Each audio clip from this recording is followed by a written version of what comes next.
a replay of the round 4 clash between Sydney and Carlton from the SCG. To the teams, and the big news for the Swans was the late withdrawal of Barry Hall.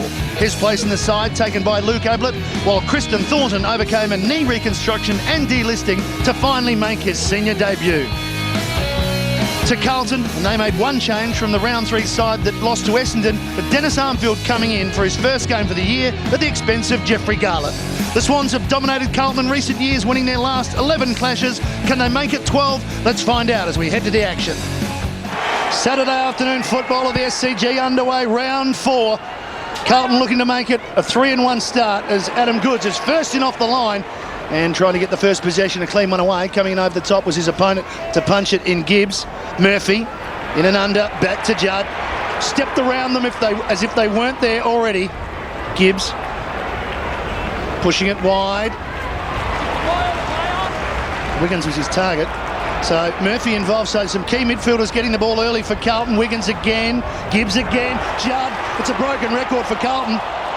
He couldn't get free though. Matner scoops it up to Bevan. Some run here from Bolton. He wants it back, he's getting it. Great run from Bolton. And not sure about that handball, the reflex one to Ablett, but the chain of handballs. Malcheski to Jack, to Shaw on the burst. Sydney looking dangerous here into the pocket. White, a bit of physical presence going back. Simpson, we've got a boundary throw in. Yeah, it was just Reece Shaw just appeared to pull the kick. There was 2 opportunities. Jesse White, who was running back towards goal with Mark McVeigh, and just in betweens there, but good signs off half-back for the Swans. Jolly just pushes Cruiser out the way, grabs it from the ruck, but unfortunately wasn't a good kick from him.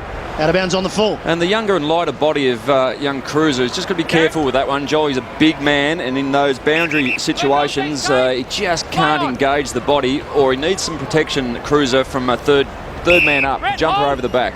Measured kick from Simpson finds Hadley. Now Shaw has gone to Judd, so Reece Shaw's gone to Judd. It looks like Kirk's running with Hadley.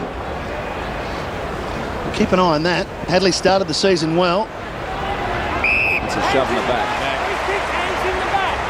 Pretty clear. There's no doubt about that one. Under the old ruling, that was still a push in the back, so a mistake there. Stevens runs himself into a bit of trouble, but Carlton cut back through the middle. Russell reads it well. Forced to go back in turn. Bauer. Carlton have transferred right across to Waite. Favola on the lead, just short of him. Bolton to mop up for Sydney. Great tackle pressure from Eddie Betts, and they've kept it in the area. Well, they have kept it in the area, and Eddie Betts, he put tackling pressure on there, and that, as we touched on before the game with the pass, not quite getting to Brendan Favola, is a facet that Eddie Betts, Favola, the likes of Robinson have really got to work on. Hold the ball in, get a stoppage, get a second chance. Armfield. It's back with Russell. Cruiser involved. Eventually looking for Armfield into the side this week. Here's Judd, away from Shaw, a little bit on the kick and a good leap and catch. Good time jump from Favola, and he's going to line up from 45 metres out. Well, I didn't agree with not starting Reece Shaw on Judd at the start of the game. You know, what they're trying to do, he started outside the square, and Judd just is so good at getting in the flow of the game. I think if you're going to negate a player like that, great pass to Fev then on that occasion and good reach. Take him from the outset and say, this is going to be my job for the day. Why not? He's had 4 disposals already. He's feeling good because there's already been a change on him. Favola, uncharacteristically wayward last week with 4 goals, 7. He hasn't straightened up the radar just yet. He's pulled that one, and obviously Brendan has struggled for a number of weeks now with that bruised heel. Sure, we were talking pre-game about how hard they can be to actually get rid of a heel problem. It can take a couple of months, and so he's working on that one. I think he's at his best week on the track where he was able to get out and have some shots on goal and be involved with training, so that's a good step in the right direction. Sydney to the outer side. Moore was the target, but White did. It's a clever kick because he's caught with one hand. He managed to get boot to ball. There's a hold off the play. Advantage will go to White. Looks up, squares the ball to Eddie Betts. Loves to kick a goal. This time he gives off to Hadley. 30 metres out. Richard Hadley misses. So both sides having opportunities. We're still yet to get a goal. Yeah, I think I know who started better though. The Blues look pretty sharp at the moment. Their midfield's just on top. But look, that's what the Swans do. They grind in the games and hopefully wear you down.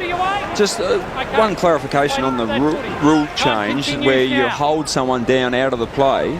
Is that 50-metre penalty? The umpire called advantage and called play on. It's after, if you've been involved in a play and you've been thrown to the ground or whatever, but in that situation it was a tag hold. Yeah.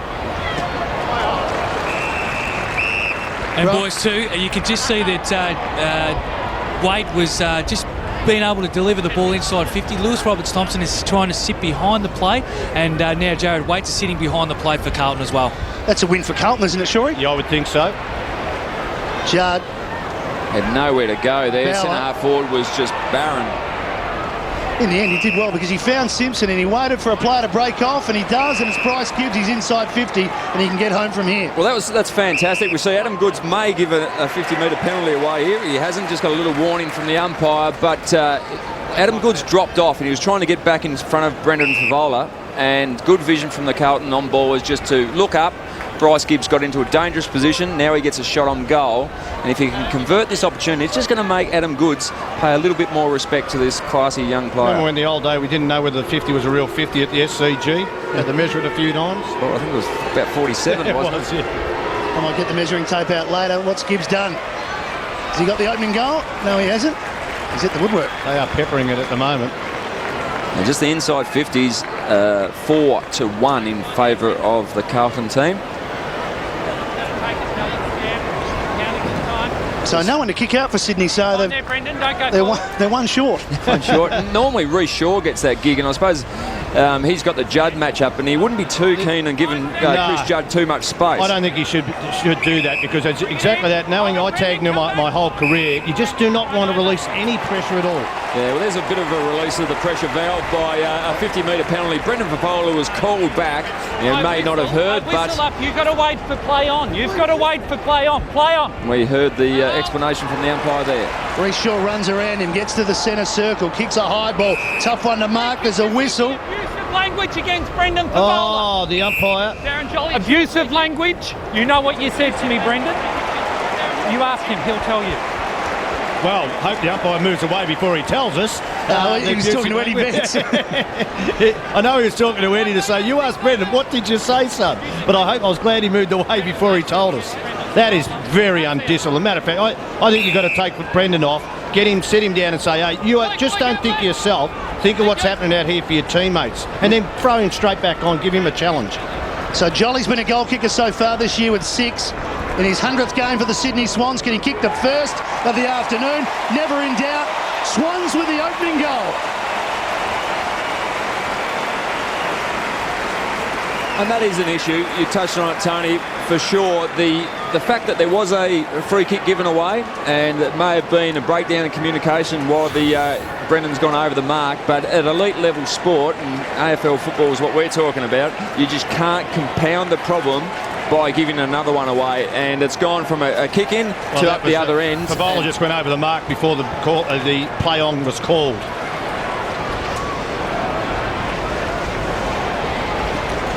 Having a good season so far, Jolly. Sydney get the first goal, and Brendan Favola has something to think about.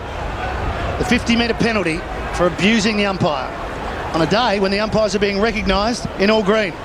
It's not easy being green. Judd, again another disposal. Flipped it out the back to Simpson. In turn, Murphy on the end of the handball, and Waite provides an option for him. Back and leader. Into the pocket, Favola goes. Can he atone here? Bolton, very close to in the back. Or a slap on the arm. He's very good at that.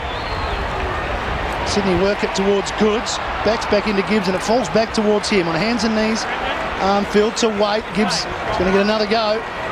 Familiar names getting plenty of possession for Carlton so far. Judd, Waite, Gibbs, Hadley, all at the top of the list, and here's Favola with another disposal. Too far out to score, heads into the pocket, Betts! Gee. Off hands and bounce, throw it in. Just notice the setup again at the centre bounces. Chris Judd